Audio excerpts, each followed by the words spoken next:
Bismillahirrahmanirrahim. Assalamualaikum warahmatullahi wabarakatuh.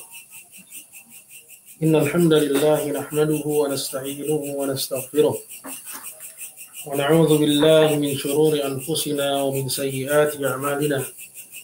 May yahdihillahu fala mudilla lahu wa may yudlilhu fala hadiya lahu. Asyhadu an la ilaha illallah wahdahu la syarika lahu wa asyhadu anna Muhammadan 'abduhu wa rasuluh. يا أيها الذين آمنوا اتقوا الله حق تقاته ولا تموتن إلا وأنتم مسلمون يا أيها الناس اتقوا ربكم الذي خلقكم من نفس واحدة وخلق منها زوجها وبث منهما رجالا كثيرا ونساء واتقوا الله الذي تساءلون به والأرحام إن الله كان عليكم رقيبا يا أيها الذين آمنوا اتقوا الله وقولوا قولا سديدا يصلح لكم أعمالكم ويغفر لكم ذنوبكم ومن يطع الله ورسوله فقد فاز فوزا عظيما. أما بعد فإن أصدق الحديث كتاب الله تعالى وخير الهدي هدي محمد صلى الله عليه وسلم وشر الأمور محدثاتها فإن كل محدثة بدعة وكل بدعة ضلالة وكل ضلالة في النار. أعاذني الله وإياكم من النار.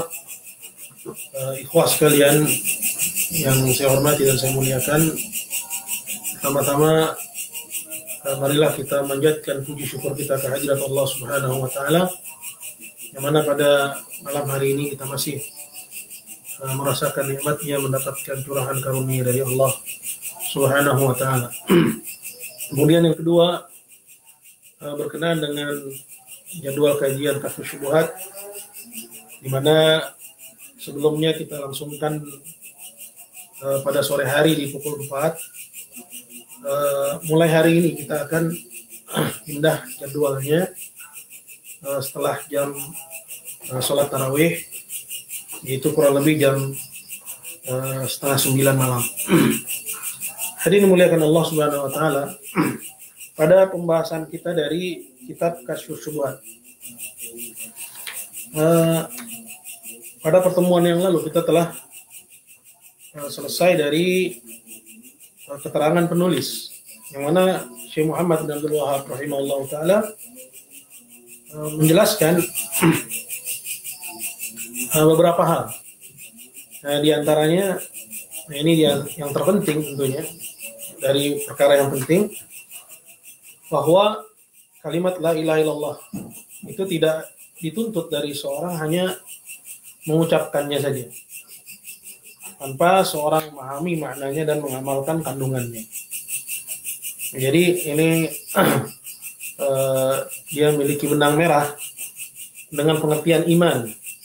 Menurut Ahlussunnah wal Jamaah, bahwa iman adalah qaulun bil lisan wa i'tiqadun bil janan wa amalun bil jawarih wal arkan, yaitu ucapan dengan lisan, keyakinan dengan hati, dan amalan yang dilakukan dengan anggota badan. Maka oleh karena iman itu harus terpenuhi tiga-tiganya, maka begitu pula la ilaha illallah apabila ingin bermanfaat di sisi Allah Subhanahu wa taala, itu tidak cukup hanya dengan mengucapkan lisan. Walaupun dengan sekedar pengucapan lisan, seseorang di dunia dianggap muslim kalau dia tidak membatalkannya dengan terang-terangan. Artinya kalau nggak ada yang tahu, melihat dia melakukan pembatal keislaman, atau dia tidak mengutarakan pemahaman yang keliru tentang makna la ilaha illallah, maka dia dinilai sebagai muslim. Ya, oleh karena itu di sini sering kali kita tekankan bahwa beredar framing yang jahat terhadap dakwah tauhid, yang menuduh bahwa dakwah tauhid yang sering kita gembar-gemborkan itu mengkafirkan muslimin. Ya, ini adalah tuduhan yang jahat yang diutarakan oleh musuh-musuh dakwah di zaman Syekh Muhammad bin Abdul Wahhab rahimahullah ta'ala. Di mana pada zaman Syekh Muhammad bin Abdul Wahhab, tuduhan ini dialamatkan kepada beliau.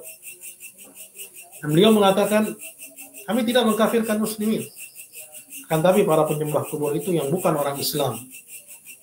Dari sini kita mendapatkan pelajaran lain, bahwa dalam terminologi dan disiplin ilmu tauhid, para imam dakwah sudah menggolongkan para penyembah kubur itu di luar kelompok muslimin yang dilarang dikafirkan.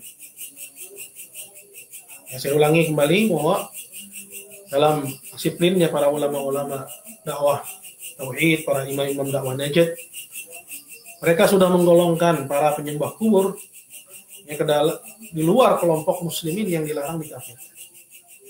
Apa maksudnya? Maksudnya larangan mengkafirkan muslimin itu tidak menyentuh para penyembah kubur. Kenapa? Karena para penyembah kubur memang pada asalnya bukan orang Islam. Ini yang sering disalahpahami oleh banyak orang. Oke, kita kembali kepada persoalan. Jadi yang dituntut dari la ilaha illallah itu mengucapkannya, kemudian memahami maknanya, mengamalkan kandungannya. Kata Syekh Shalih Al-Fauzan hafizahullah taala tentang seorang muslim yang dia mendapatkan hak ukhuwah, hak persaudaraan. Artinya dia adalah saudara kita seagama. Siapa dia? Yaitu man qala la ilaha illallah wa fahima ma'naha wa amila bi muqtadaha wa lam ya'ti bi naqidin min naqidiha. Itu orang yang mengucapkan la ilaha illallah, kemudian dia yang kedua memahami maknanya. Memahami maknanya. Kemudian yang ketiga dia mengamalkan kandungannya. Dan yang keempat dia tidak mendatangkan satupun dari pembatal-pembatalnya. Maka dialah seorang muslim yang akhuna, saudara kita seagama. Adapun orang yang terang-terangan menampakkan pembatal keislaman, maka dia bukan saudara kita. Seperti misalnya ramai saat ini para penista agama. Para penista agama dari mereka yang mengaku muslim. Penistaan kepada agama itu dia membatalkan keislaman secara otomatis. Siapa yang mengatakan itu? Allah Azza wa Jalla dalam Al-Quran. Allah Jalla wa Ala mengatakan, "Wa la isa'atahum la yaqulunna innama kunna nakhudu wa nal'ab." Apabila engkau tanya kepada mereka, wahai Muhammad, pastilah mereka akan menjawab, kami ini cuma main-main. Ayat yang berbicara tentang mengolok-olok agama. Apa kata Allah Azza wa Jalla? Qul abillahi wa ayati wa rasuli kuntum tastahzi'un. Katakanlah, apakah dengan ayatnya, apakah dengan Allah, ayatnya dan rasulnya kalian jadikan itu sebagai bahan olok-olok? Kemudian Allah mengatakan, la ta'tadiru, jangan kalian mencari-cari alasan. Qad kafartum ba'da imanikum, kalian telah kafir setelah keimanan kalian. Pada penjelasannya Syekh Shalih Al-Fauzan mengatakan, di sini Allah Azza wa Jalla langsung mengkafirkan orang tersebut, orang yang mengolok-olok agama. Nah, tidak dia menanyakan bagaimana hatimu, bagaimana keyakinanmu. Nah, apabila mengolok-olok agama itu membatalkan keislaman otomatis, dan lebih parah daripada mengolok-olok agama adalah yang melakukan kesyirikan yang akbar. Seperti sujud kepada selain Allah, menyembelih untuk selain Allah, bernadar untuk selain Allah. Maka kita harus benar-benar menggunakan akal kita. Bahwa agama ini, seorang jangan terjebak dalam taklid dua kali. Banyak dari kawan-kawan kita yang keluar dari kubangan taklid kepada madhab, kubangan taklid kepada kelompok, kemudian dia masuk ke dalam dakwah salafiyah dan terjatuh kepada taklid untuk yang kedua kalinya. Dia tidak gunakan akal sehatnya untuk menelaah, sehingga ikut-ikutan mengatakan bahwa penyembah kubur itu masih muslim. La ilaha illallah. Apakah dosa menyembah selain Allah itu lebih ringan daripada dosa mengolok-olok agama? Kalau mengolok-olok agama saja kekufurannya itu otomatis, maka yang lebih parah daripada mengolok-olok agama yaitu menyembah selain Allah, beribadah kepada selain Allah, itu lebih menjadikan orang yang kafir secara otomatis, tanpa seorang melihat lagi kepada motivasinya, alasannya. Tapi cukup dia lihat pada dua hal. Yang pertama adalah apakah dia lakukan perbuatan kesyirikan yang besar itu secara bikhtiyari, yaitu dengan kerelaan, dan yang kedua dia lihat apakah ada paksaan. Apabila dia lakukan perbuatan itu dengan kerelaan dan tanpa paksaan, maka batala islamuhu, maka Islamnya pun menjadi batal. Dalam kondisi seperti ini tidak perlu dia lihat apakah orang itu tahu atau nggak tahu, jahil atau tidak jahil, takwil atau tidak takwil, ya, apakah dia punya syubhat atau tidak punya syubhat, apakah dia ikut-ikutan atau nggak ikut-ikutan, ya, dan lain sebagainya dari alasan-alasan yang diutarakan oleh ya orang-orang yang terpapar syubhat irja, yang muaranya adalah kekufuran kepada Allah Subhanahu wa taala. Muaranya kekufuran itu bukan berarti kita mengatakan murji'ah itu kafir. Ya. Melainkan kita katakan kalau dibiarkan dan diambil konsekuensinya. Ya, seperti yang dijelaskan oleh Syekh Ishaq bin Abdurrahman, begitu juga Syekh Abdullah Babutain ya dalam kitabnya Al-Intisar. Ya, kalau konsekuen orang-orang yang tidak mengkafirkan penyembah kubur karena alasan jahil, ya dia juga harus ya tidak mengkafirkan orang-orang Yahudi dan Kristen ya karena kekufurannya ya disebabkan karena mereka jahil. Jadi kalau konsekuen, maka konsekuensinya adalah kekufuran. Jadi yang kita katakan bahwa akidah murji'ah itu muaranya adalah ya kekufuran, ini bukan dari kantong kita. Akidah murji'ah itu muaranya kekufuran adalah penjelasan para ulama rahimahullah. Ya, oleh karena itu para salaf ya sangat mengkhawatirkan pada umat ini. Bid'ah irja ya melebihi ya kekhawatiran mereka pada umat ini bid'ah orang-orang khawarij. Bahwa bid'ah irja pada umat ini jauh lebih berbahaya daripada bid'ahnya al-azariqah, daripada bid'ahnya orang-orang al-khawarij. Orang khawarij ya tidak sampai menyeret bid'ahnya itu kepada kekufuran. Ya, mereka justru kuat dalam beragama walaupun ya mereka menyimpang dalam ya keagamaannya, namun tidak sampai kepada kekufuran. Lain halnya dengan orang-orang murji'ah ya di mana bid'ahnya itu menyeretnya justru kepada kekufuran waliyadzubillah. Kembali kepada persoalan ikhwah yang dimuliakan Allah Subhanahu wa taala. Jadi yang pertama apa yang telah kita ketengahkan? Ya dari keterangan Syekh bahwa yang dituntut dari kalimat la ilaha illallah itu ya bukan sekedar mengucapkannya. Tapi kalau ada orang misalnya datang kepada kita mengucapkan la ilaha illallah, apakah kita terima keislamannya? Terima. Karena kita menilai sesuai yang tampak. Ya. Namun kalau dia nggak paham dan kita nggak tahu, urusan kita nggak tahu, kita nilai sesuai yang tampak. Bahwa dia muslim. Tapi kalau dia nggak paham, dan apabila dia mati dalam keadaan nggak paham makna la ilaha illallah, maka la ilaha illallahnya itu nggak berguna baginya di sisi Allah Subhanahu wa taala. Artinya dia nggak selamat di akhirat. Ya. Karena yang menyelamatkan adalah ya yang mengucapkannya, itu mengucapkan la ilaha illallah, kemudian dia memahaminya ya dan meyakini kebenarannya ya, dan dia tidak ya melakukan salah satu dari pembatal-pembatal la ilaha illallah. Kemudian hal yang lain yang disebutkan oleh penulis di sini juga di samping yang pertama tadi, persoalan yang kedua yaitu keterangan Syekh Muhammad bin Abdul Wahhab rahimahullah taala yang menjelaskan bahwa kondisi orang-orang musyrikin Mekah yang paham akan makna la ilaha illallah, paham akan makna la ilaha illallah ya, itu justru bukan ya menjadikan orang-orang yang nggak paham sekarang dari mereka yang mengaku muslim selamat dari takfir. Ini adalah pola pikir yang keliru ya, maaf kata ini diutarakan oleh sekaliber Ustadz kondang ya yang menisbatkan dakwahnya kepada dakwah salafiyah. Ya kalau saya mau saya sebut namanya. Ya tapi biar aja untuk sementara nggak perlu disebut namanya. Karena yang penting bagi kita adalah hilangnya syubhat ini. Jadi yang bersangkutan itu mengatakan kalau orang-orang musyrikin Mekah itu jelas kafir karena mereka paham makna la ilaha illallah. Ya, ini sudah saya utarakan kemarin ya. Adapun orang-orang yang melakukan syirik akbar di zaman sekarang dari yang mengaku muslim ya mereka nggak paham makna la ilaha illallah. Menurut ustaz tersebut bahwa kondisi pelaku syirik akbar yang mengaku muslim di zaman sekarang yang nggak paham makna la ilaha illallah, kondisi dia tidak paham la ilaha illallah itu justru menyelamatkan dia dari takfir. Ya, padahal Ya, dia telah mengemukakan dan mengutarakan argumentasi yang terbalik.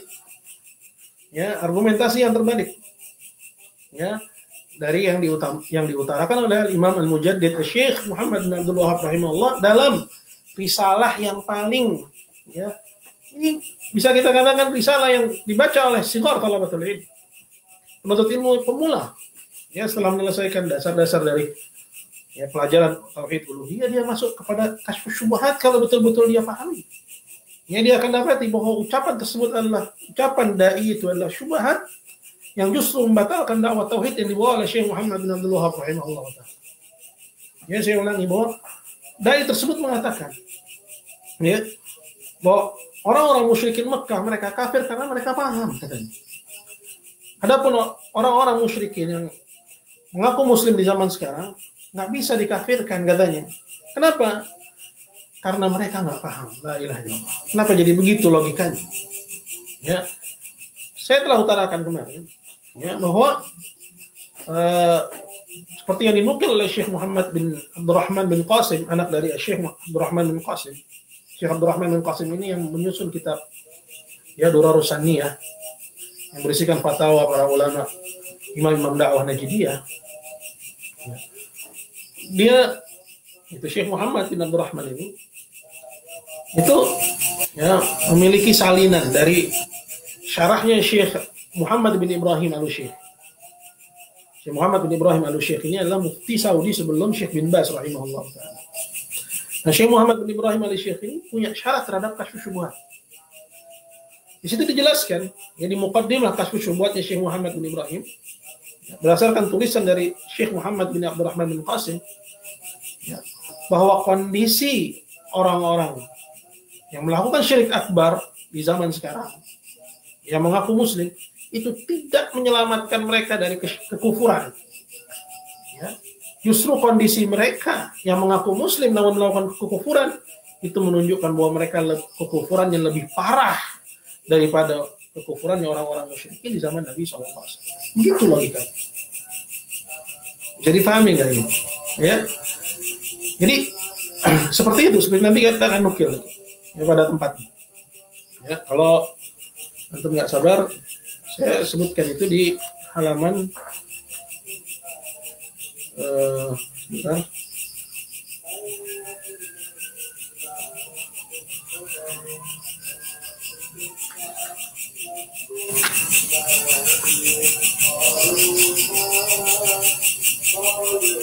Baik.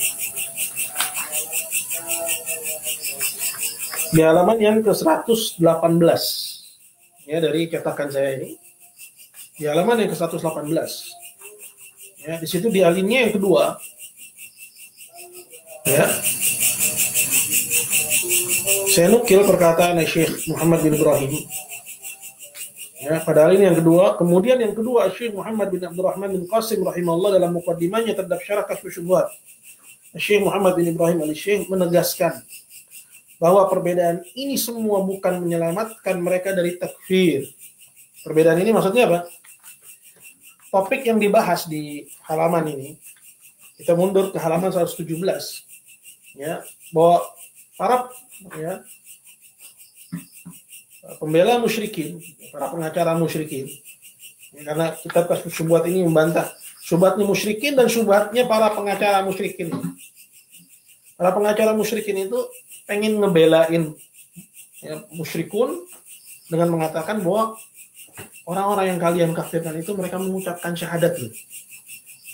Ya, mereka udah sholat loh. Mereka beriman kepada Nabi, mereka beriman dengan Quran. Beda dengan orang-orang musyrikin di zaman Nabi. Nggak ngucapin syahadat, katanya. Ya, nggak ngucapin syahadat, nggak beriman dengan Quran, nggak beriman dengan Nabi, mengingkari hari kebangkitan. Kenapa kalian kafirkan orang yang mengucapkan la ilaha illallah, katanya. Padahal yang mengucapkan la ilaha illallah melakukan batal keislaman siang dan malam. Jadi si pengacara musyrikin ini pengen membedakan, ya, antara pelaku kesyirikan di zaman Nabi dengan pelaku kesyirikan di zaman, ya, di zaman Syekh Muhammad bin Abdul Wahab. Ya. Tapi lihat apa kata Syekh Muhammad bin Abdurrahman bin Qasim, ya, pada catatannya terhadap pelajaran Syekh Muhammad bin Ibrahim. Saya sebutkan bahwa perbedaan ini semua bukan menyelamatkan mereka dari takfir. Ya, perbedaan bahwa sampean udah sholat, sampean udah mengucapkan syahadat, berarti yang udah mengucapkan syahadat, udah sholat, udah puasa, udah zakat, selamat. Gak gitu cara pikirnya, Mas. Ya, bahwa perbedaan ini semua bukan menyelamatkan mereka dari takfir, bahkan sebaliknya, semua perbedaan ini justru menjadikan kekufuran mereka lebih berat dan lebih buruk daripada kekufuran musyrikin dulu. Ya, jadi ini juga sekaligus sebagai jawaban ya kepada sebagian orang yang sudah mulai mengenal dakwah tauhid yang kita sering gembar-gembor. Kemudian dicekokin syubhat oleh sebagian orang yang terpapar syubhat irja. Ya, dengan mengutarakan bahwa pelaku syirik akbar di zaman sekarang mereka puasa, sholat, mengucapkan kalimat la ilaha illallah. Sedangkan orang-orang musyrikin di zaman Nabi nggak mengucapkan la ilaha illallah, apalagi mengerjakan syariat. Beda dong. Nah, ini sering kali diutarakan. Dianggap berbeda. Kuncinya gampang. Belajar kitab Syekh Muhammad bin Abdul Wahab secara urut. Ya, ini karena apa? Persoalan. Banyak orang yang menentang dakwah ini, mereka nggak tadarruj dalam thalabul ilmi. Ya, nggak bertahap dalam menuntut ilmu. Cuman baca ini, baca situ, comot sini, comot situ, kemudian kelar. Ya, entah. Dia nggak sadar bahwa dakwah yang dia bantah adalah dakwah Nabi kita Muhammad Sallallahu Alaihi Wasallam. Jadi takfirul musyrikin, pengkafiran kepada musyrikin, ini adalah nasul Quran, adalah nasnya Al-Quran. Ya, adalah teks Al-Quran. Ya, itu pengkafiran kepada siapa saja yang menyembah selain Allah Subhanahu Wa Taala. Nah, di sini kemarin kita ambil Syekh Muhammad bin Abdul Wahab mengatakan, فإذا عرفت أن جهال الكفار يعرفون ذلك فالعجب ممن يدعي الإسلام وهو لا يعرف من تفسير هذه الكلمة ما عرفه جهال الكفار. Maka apabila kamu telah mengetahui bahwa orang-orang kafir yang jahil itu mengenal makna la ilaha illallah, maka yang ajaib dari orang yang mengaku muslim, dia tidak mengenal dari makna kalimat ini seperti yang dikenal oleh orang-orang jahil yang kafir itu. Lalu berkata penulis di akhir pembahasan di sini, fala khaira fi rajulin, maka tidak ada kebaikan sedikit pun pada diri seseorang. Juhal kuffar, yang mana orang-orang jahil lagi kafir itu, a'lam minhu, lebih ngerti daripada dia ini. Ya, akan makna la ilaha illallah. Orang jahil kafir di zaman Nabi, mereka menolak mengucapkan la ilaha karena paham la ilaha illallah. Ya.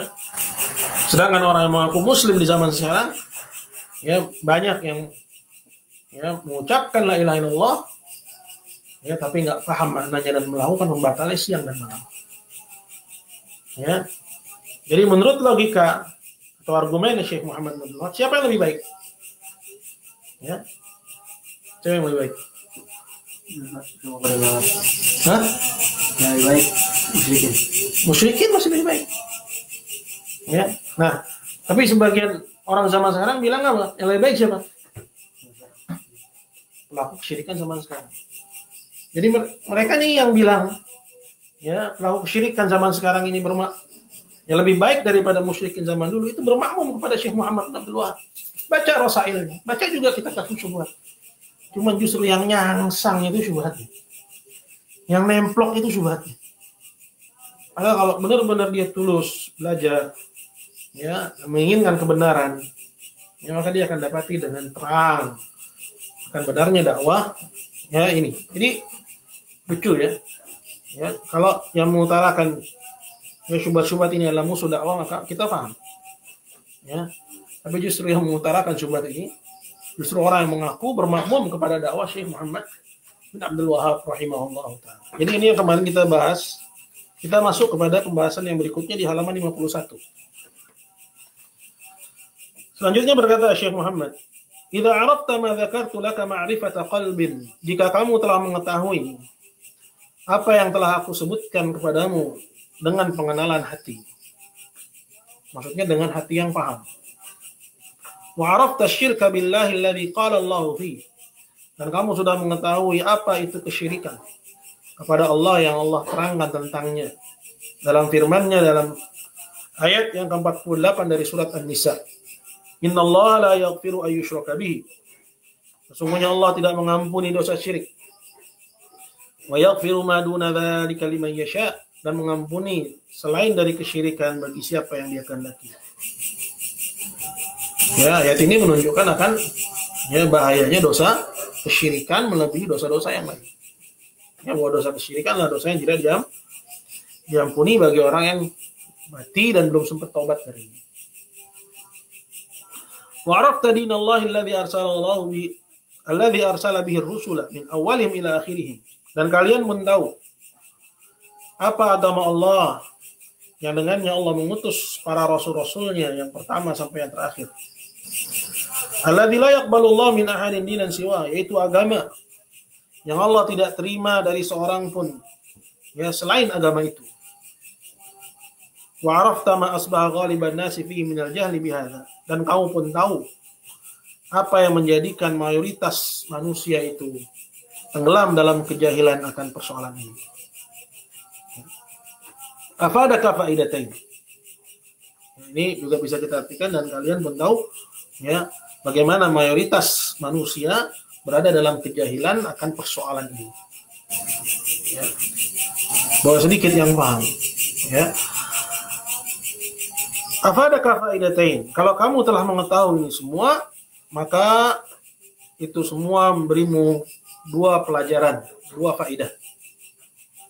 Alula, yang pertama, al-farahu bi fadlillahi wa bi rahmatih, yaitu bergembira dengan karunia Allah dan rahmat Allah. Karena kamu tahu kebenaran. Kamu pun tahu bahwa mayoritas manusia di satu lembah, sedangkan tauhid berada di lembah yang berbeda.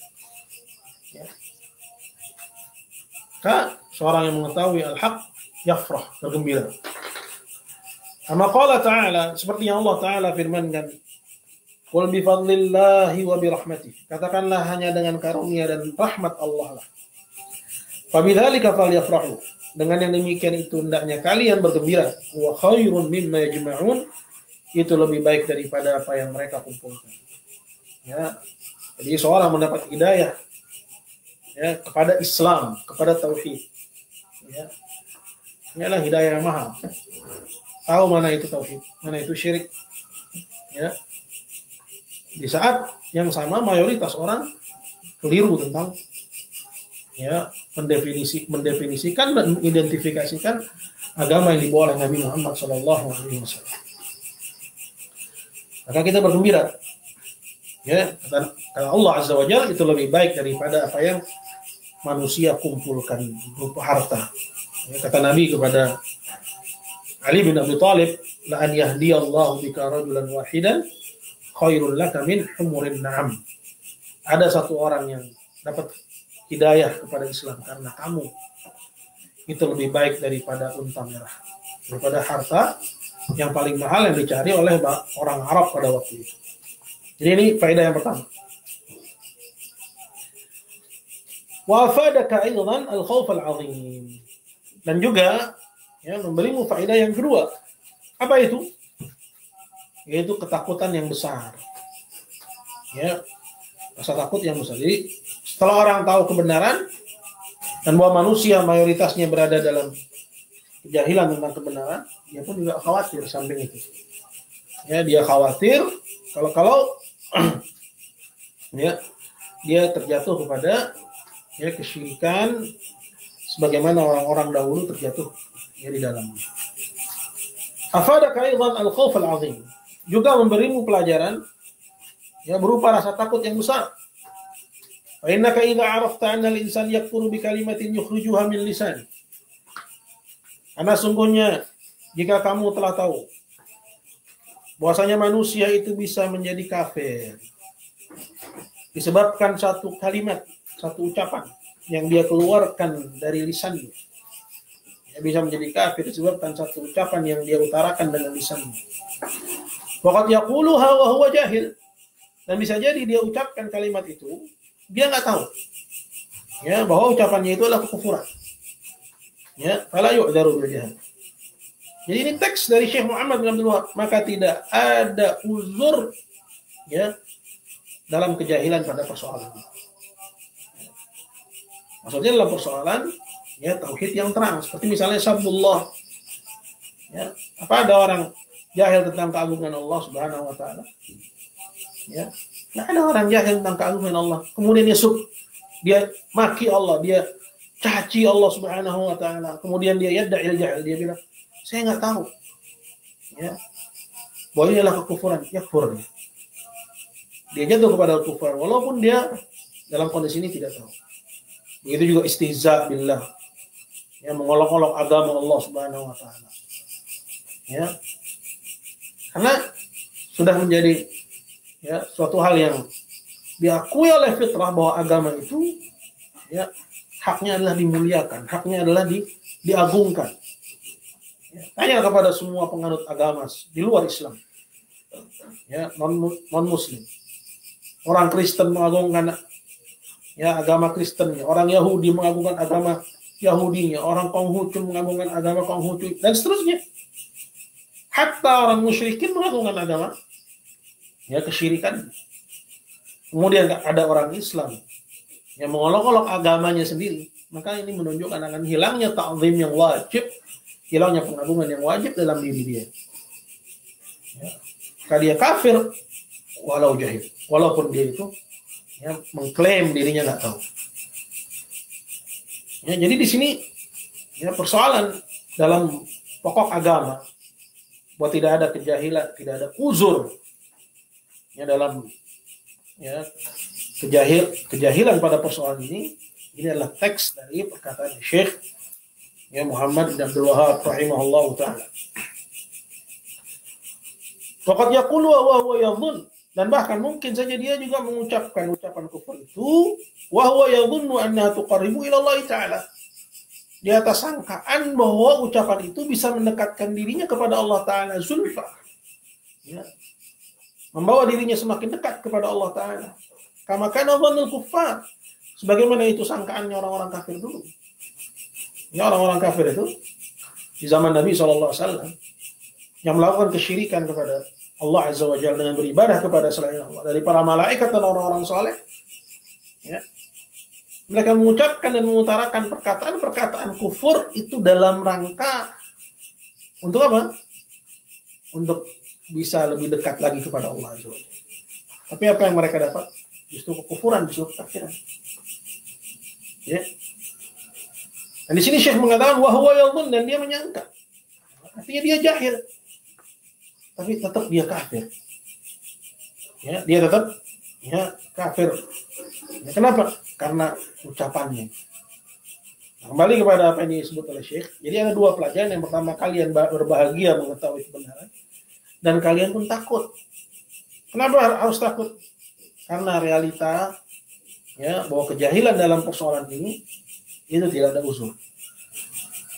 Kemudian realita yang kedua, bahwa ada orang yang ya karena sangkaannya yang keliru, berarti karena punya syubhat, ya padahal dia pengen dekat sama Allah, tapi perbuatannya dalam kufuran, dia juga jadi kafir.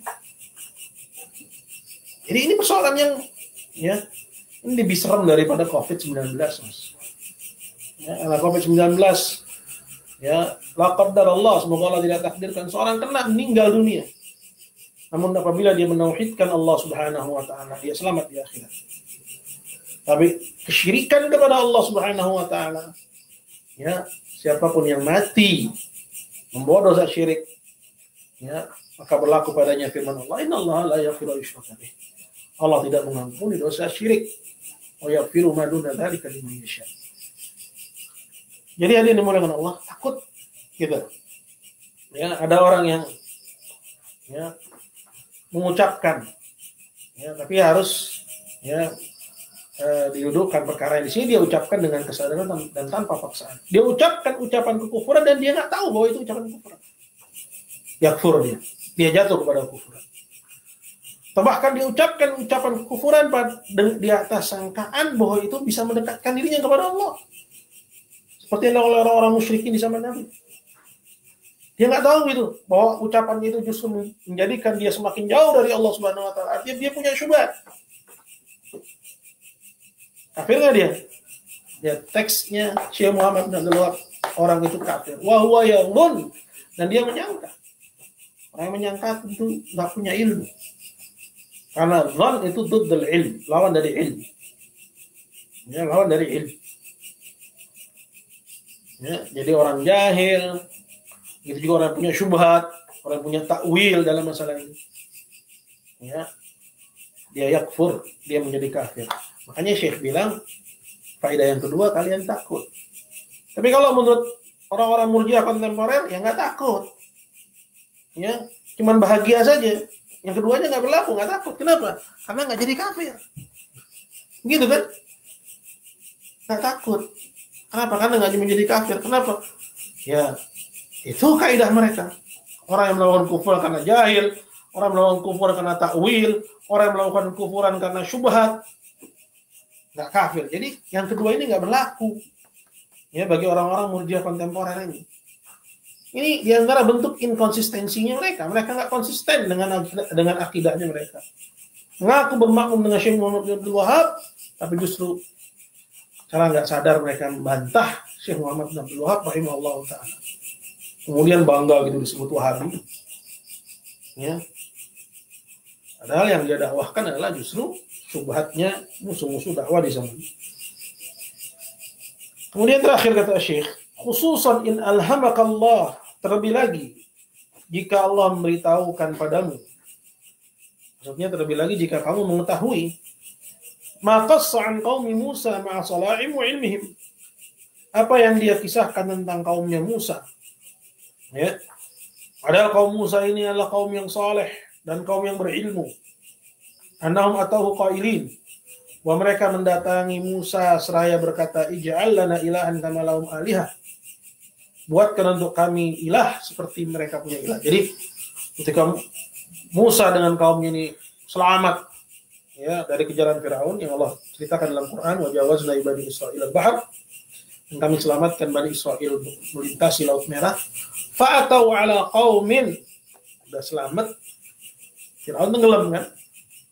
Mereka ya jalan ketemu sama satu kaum ya'kufuna ala asnamil lahum, yang lagi iktikaf di berhalanya. Qalu, nah ini pengikutnya Musa yang sudah beriman pada Musa, melihat mukjizat Musa terbelahnya Laut Merah, menyaksikan kekuasaan Allah Subhanahu wa taala, dimenangkan dari musuhnya Firaun. Ya, lihat. Ini pendahuluan-pendahuluan yang tidak mudah, yang tentunya menumbuhkan keimanan ya, lebih dari sekedar teori. Ya, karena dia lihat kenyataan itu di hadapan matanya.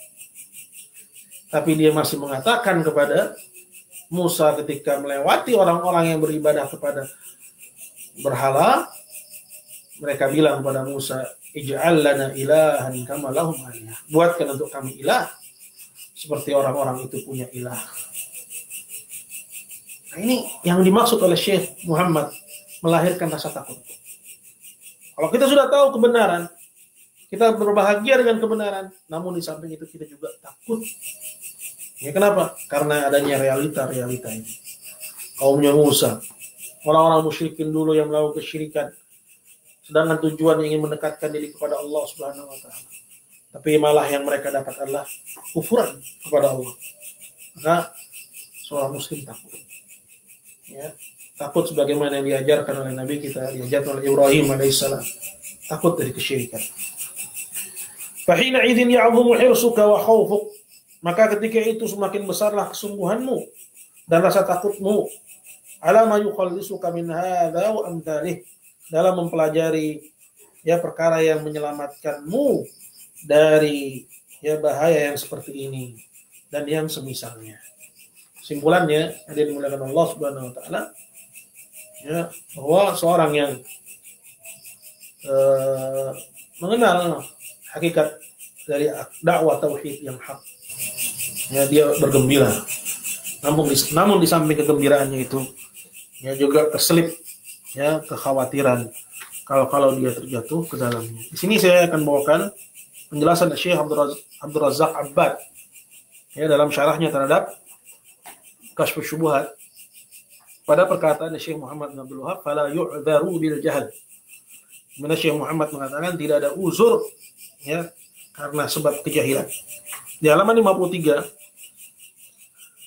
Ya, pada pelajaran yang nomor ke-16, ya, saya kutip di situ, Syekh Abdul Razak Abbad hafizahullah pada syarahnya terhadap kitab ini berkata, Syekh Muhammad bin Abdul Wahab rahimahullah dalam perkara ini membedakan antara perkara yang jelas dan terang yang menjadi tiang agama dan persoalan darurat dalam agama serta penopangnya. Dalam persoalan ini kejahilan tidak diberi uzur. Ya, dan barang siapa telah sampai kepadanya Al-Quran, hujjah menjadi tegak atasnya. Kemudian beliau mengutip firman Allah, li'unzirakum bihi wa man balagh, agar aku beri kamu peringatan dengannya, yaitu Al-Quran, dan orang-orang yang sampai kepadanya Al-Quran. Jadi berdasarkan ayat ini, orang yang sudah sampai kepadanya Al-Quran, ya, sudah tegak kepadanya hujjah. Masih pada perkataan Syekh Abdul Razak Abbad, beliau membedakan, maksudnya Syekh Muhammad bin Abdul Wahab, antara persoalan seperti ini dengan perkara yang samar. Jadi ada dua persoalan yang terang dan ada persoalan yang samar. Di antara buktinya adalah ucapan beliau rahimahullah bahwa person tertentu apabila mengucapkan perkataan yang menjadikannya kafir, ya, sesungguhnya dia tidak dinilai telah kafir sampai tegak atas dia hujjah, yang jika seorang meninggalkannya maka dia kafir. Ya, jadi Syekh Abdul Razak mengutip perkataan Syekh Muhammad bin Abdul Wahab, ya, yang mengatakan, ya, bahwa orang yang mengucapkan, ya, ucapan kufuran, ya, itu tidak langsung dinilai kafir sampai tegak hujjah. Kemudian beliau mengatakan, dan yang seperti ini berlaku dalam perkara-perkara yang samar. Jadi nggak kafir sampai tegak hujjah itu kalau perkaranya samar. Yang dalilnya mungkin tersamarkan atas sebagian orang. Adapun perkara yang mereka terjatuh di dalamnya dari perkara-perkara yang jelas dan terang, atau perkara-perkara yang dikenal secara darurat termasuk agama, persoalan seperti ini tidak boleh abstain dari mengkafirkan pelakunya. Jelas ya? Jadi hatta Syekh Abdul Razak Abbad, ya, mengerti, ya, dan, ya, beliau juga seperti itu pendapatnya, ya. Namun banyak orang yang justru, ya, mengambil keterangan ulama sebagian dan meninggalkan sebagian. Jadi jelaslah apa yang, ya, dimaksud oleh Syekh Muhammad bin Abdul Wahab, bahwa tidak ada uzur karena kejahilan itu adalah persoalan yang terang. Ada persoalan yang samar, maka harus ditegakkan padanya hujjah. Adapun yang terang, ya, hujjah itu tegak dengan sampainya Al-Quran. Siapa yang telah sampai kepadanya Al-Quran, telah sampai kepadanya hujjah. Wallahu ta'ala a'la wa a'lam. Insyaallah keterangan akan persoalan ini atau kelanjutan dari perkara ini insyaallah kita sambung pada pertemuan yang, ya, berikutnya insyaallah. Ya. Baik, kita lihat kalau ada pertanyaan.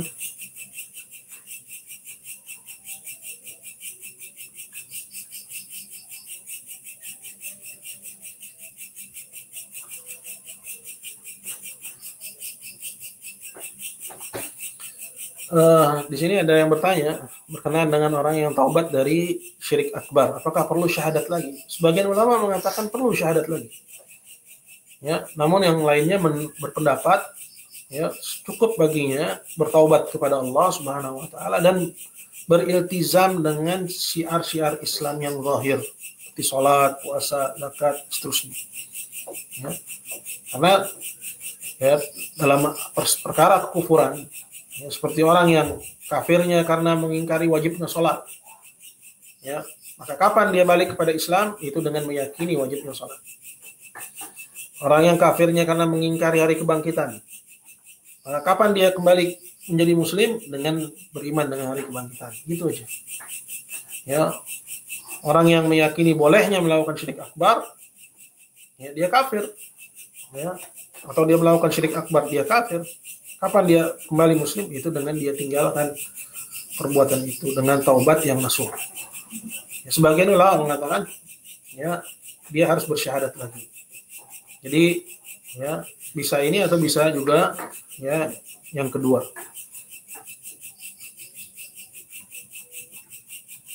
Baik, nggak ada lagi pertanyaan, hanya satu. Ya. Mau pertanyaan? Kamu? Mau?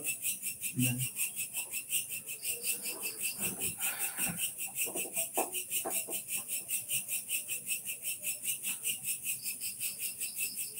Wallahu taala a'lam. Kalau nggak ada pertanyaan lagi, kita cukupkan sampai di sini. Nanti boleh juga ditinggalkan pertanyaan di kolom komentar. Dijawab pada pertemuan yang akan datang. Wallahu musta'an. Kita akhiri. Subhanakallahumma hamdik. Asyhadu an la ilaha illa anta astaghfiruka wa atubu ilaik. Assalamualaikum warahmatullahi wabarakatuh. Jazakallahu khairan.